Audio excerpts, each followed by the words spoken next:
चलते हैं अगले क्वेश्चन की ओर। आज का जो है क्लास 10 का मैथ है और एक्सरसाइज 5.1 का हम पहले 2 क्वेश्चन बता चुके थे। एक नंबर में टोटल 4 क्वेश्चन है, जिसमें 4 में से 2 हो चुका था, तीसरा नंबर है। तीसरा नंबर हम लोग अभी देख रहे हैं, ठीक है। इसमें हम लोगों को देखना है कि क्या इसका जो मेन क्वेश्चन है ये पूछा गया है कि ये सवाल जो लिखा हुआ है क्या ये एपी में है या नहीं है, हमको ये चेक करना है। और यदि एपी में है तो क्यों है ये बताना, ठीक है। यहाँ दिया गया है प्रत्येक मीटर की खुदाई के बाद एक कुआं खोदने में आई लागत, जबकि प्रथम मीटर खुदाई की लागत 150 रुपये है और बाद में प्रत्येक मीटर खुदाई की लागत 50 रुपया बढ़ती जाती है। जैसे हम जानते हैं कोई ठेकेदार यदि कुआं खोदता है तो कुआं खुदवाता है तो जो लेबर खोदता है ना वो उससे कम बात करता है पहले कि किस रेट में कुआं की खुदाई किया जाएगा, है ना। तो कुआं की खुदाई कैसे, जैसे बोला गया है कि पहले मीटर यदि खुदाई करता है तो उसको 150 रुपया देंगे और उसके अगले मीटर जो होगा वो 50 रुपया बढ़ जाएगा। इस प्रकार उससे अगले मीटर वो फिर 50 रुपया बढ़ जाएगा। जिस तरह से वो ज़मीन से नीचे चलते जाएगा उसका और 50 रुपया का दर बढ़ते जाएगा। तो इस प्रकार हम देखते हैं क्या ये एपी में है या नहीं है। हम कैसे क्या कहेंगे, इसमें लिखेंगे इस तरह से, प्रथम मीटर की खुदाई का जो रेट है, दर है, वो कितना है या लागत है कितना है, लिखेंगे प्रथम मीटर खुदाई की लागत। क्या कहेंगे, प्रथम मीटर खुदाई की लागत कितना है, बराबर 150 रुपया। तो उसी प्रकार दूसरा मीटर में द्वितीय मीटर या दूसरे मीटर लिख देंगे हम यहाँ।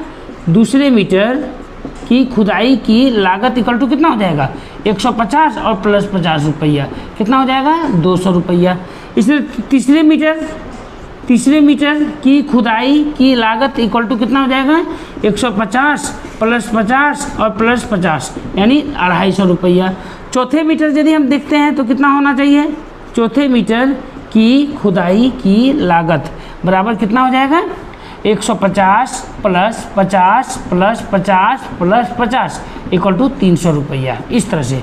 तो क्या ये एपी में है कि नहीं है, एपी में है या नहीं है, हम क्यों कहते हैं, जब कोई पैटर्न समान प्रतिरूप दर्शाता है या समान पैटर्न दर्शाता है तो हम उसको क्या कहते हैं, एपी में है। तो हम लोग यहाँ देखेंगे कि ये एपी में है कि नहीं। प्रथम के पद के लिए कितना है, ये सारा चीज़ क्या है, पद है। ये पहला पद, दूसरा पद, तीसरा पद, चौथा पद। तो पहला पद कितना हो जाएगा 150, दूसरा पद कितना होगा 200, तीसरा पद 250, चौथा पद कितना हो जाएगा 300। इस तरह से हम देख रहे हैं कि ये समान अंतर दिखा रहा है। ये क्या है, समान अंतर दिखा रहा है।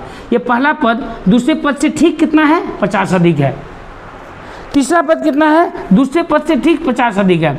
चौथा पद कितना है, तीसरे पद से 50 अधिक है। हम ऐसे भी लिखते हैं, इसको चेक करते हैं। दो अंतर को चेक करेंगे, दो सार्वंतर को चेक करेंगे और सार्वंतर को हम लोग डी लिखते हैं। डी में कैसे लिखेंगे, A2 में A1 घटा देंगे। A2 कितना है 200 और ये कितना है 150, यानी ये 50 रुपया, यानी 50। ये एक डी निकाले तो 50 निकला, दूसरा भी डी निकाल के देखेंगे, यानी A4 में A3 घटा दिए, यानी चौथा पद में तीसरा पद घटाएंगे तो जो आएगा क्या आएगा, जैसे हम लोग लिखेंगे 300 और माइनस 250, यानी कितना हो जाएगा 50। यहाँ देख रहे हैं हम लोग का दोनों जो समान कॉमन डिफरेंस है ये क्या है, समान है। अतः यह क्या कहेंगे हम, अतः यह एक एपी में है, एपी में है, यही लिख देंगे बस। हम लोग को यही चुनना था और यही बोला गया, उसके आगे कुछ नहीं है, ठीक है। अब अगले क्वेश्चन की ओर देखते हैं। अगले क्वेश्चन की ओर, क्वेश्चन नंबर एक्सरसाइज 5.1 का क्वेश्चन नंबर 1 नंबर का 4 नंबर है, एनसीईआरटी पुस्तक की है। अब हम लोग देखेंगे खाते में प्रत्येक वर्ष का मिश्र धन, जबकि 10,000 रुपये की राशि 8% दर से चक्रवृद्धि ब्याज पर जमा की जाती है। तो क्या ये एपी में है या नहीं है, हमको ये पूछा गया। सिंपल सा है, इसमें ज़्यादा कुछ नहीं। तो प्रथम वर्ष का मिश्रधन के विषय में थोड़ा जानना जरूरी है, ठीक है। मिश्रधन क्या होता है, मिश्रधन क्या होता है, जब किसी व्यक्ति को हम किसी के रेट में यदि हम किसी को ब्याज देते हैं, जो हम मूल पूंजी देते हैं उसको मूलधन बोला जाता है, और जिससे जो हमको ब्याज प्राप्त होता है, हमारा मूल पूंजी और जो ब्याज टोटल जोड़ के जो आता है उसी को हम लोग मिश्रधन कहते हैं, ठीक है। और चक्रवृद्धि ब्याज को हम लोग क्या, चक्रवृद्धि ब्याज क्या होता है, चक्रवृद्धि ब्याज का अर्थ होता है ब्याज के ऊपर ब्याज लेना, उसी को चक्रवृद्धि ब्याज। और साधारण ब्याज, तो इसमें ब्याज के ऊपर ब्याज नहीं दिया जाता है, ठीक है। हम बात करते हैं क्या खाते में प्रत्येक वर्ष का मिश्रधन, जबकि 10,000 रुपये की राशि 8% वार्षिक दर से चक्रवृद्धि ब्याज पर जमा की जाती है। ये दिया गया है, एपी में है कि नहीं। तो प्रथम वर्ष के लिए इसका कितना हो जाएगा मिश्रधन, प्रथम वर्ष का मिश्रधन कितना हो जाएगा, यही 10,000 रुपया, 10,000 रुपया हो जाएगा। और दूसरे वर्ष के लिए कितना हो जाएगा, दूसरे वर्ष 8, पहला वर्ष तो उसका अभी जब जमा करता है तो उसका 1 साल नहीं खुलता है, तो उसको ब्याज नहीं मिलेगा। जब अगले ब्याज कब मिलेगा, 1 साल खुल जाने के बाद किसी व्यक्ति को ही देते हैं तो क्या कहते हैं, अभी दिए तो आज ही ब्याज मिलेगा, नहीं, ऐसा नहीं है। एक जब कंपेरिजन, उसके बाद कंप्रोमाइज जो होता है रेट, उस रेट से 1 साल में, यहाँ बोला गया है वार्षिक दर यानी साल भर में, तो अगर यानी प्रथम वर्ष के लिए कोई ब्याज नहीं लगेगा तो उसका मूल पूंजी 10,000 हो गया।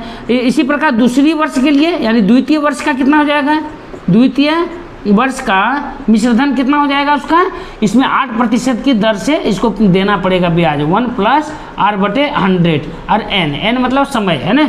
तो इसका जो रेट होगा कितना होगा 10,000 और यहाँ 1 + 8/100 100 और यहाँ कितना समय 1 साल के लिए, ठीक है।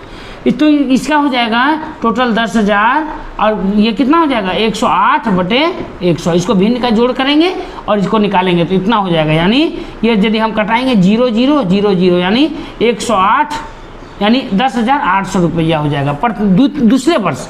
उसी प्रकार तीसरा वर्ष कितना हो जाएगा, तीसरा वर्ष यानी तीसरा वर्ष का मिश्रधन बराबर कितना होगा 10,000 का कितना 1 + 8/100 और ये कितना 2 साल यानी दूसरा साल हो जाएगा।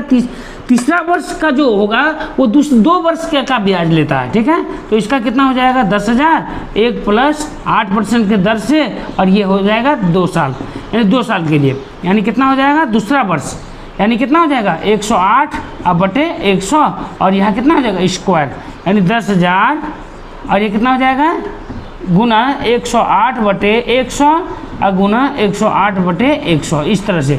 तो हम क्या करेंगे 1 0 2 0 1 0 2 0 4 0 1 2 3 4 0 यानी 108 गुना 108 यानी टोटल कितना हो जाएगा, हम यहाँ रब करके देखते हैं 108 गुना 108 8 8 64 के 4 हाथ में बचा 6 6 8 हो गया 0 0 0 यानी 8 0 1 यानी हो जाएगा 4 6 8 8 16 के 6 हाथ में 1 1 1 11,664 रुपया कितना हो जाएगा टोटल 11,664 रुपया। इस प्रकार हम देखते हैं कि प्रथम पद यानी ये जो पद किसको कहते हैं, पद हम पहले भी बात कर चुके हैं। पद मतलब पहले वर्ष के लिए, दूसरे वर्ष के लिए, तीसरे वर्ष के लिए। इस प्रकार हमारा हमको जो प्राप्त होता है वो कितना होता है, ये तो पहला वर्ष का 10,000 ही था, दूसरा वर्ष का कितना हो जाएगा 10,800, तीसरा वर्ष कितना हो जाएगा 11,664।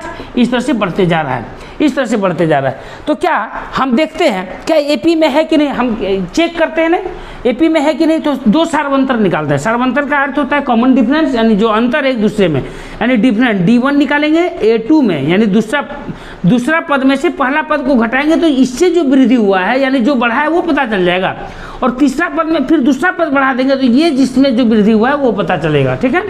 A2 में A1 घटाएंगे, A2 कितना है 10,800 और माइनस ये कितना है 10,000 यानी कितना हो जाएगा 800 रुपये का वृद्धि हुआ उसके मिश्रधन के रूप में, है ना, यानी ब्याज के रूप में।